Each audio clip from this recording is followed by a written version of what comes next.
मुंबई गोवा महामार्गावरती खेडमधील भरणे नाका ते वेरळ खोपीफाटा या दरम्यान खेड रेल्वे स्थानकाच्या समोर महामार्गाच्या अगदी मधोमध अनधिकृत टपरी टाकण्यात आली आहे। महामार्गाच्या रखडलेल्या कामाचा फायदा घेत महामार्गाच्या अगदी मधोमध ही टपरी टाकण्यात आली आहे।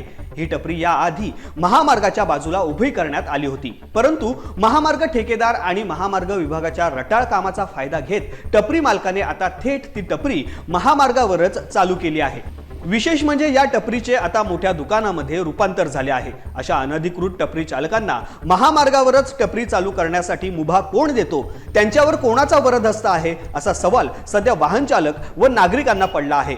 अशा अनधिकृत टपऱ्या चालवण्यासाठी हप्ते तर घेतले जात नाहीयेत ना, अशी कुजबूज सध्या नागरिकांमध्ये सुरू आहे।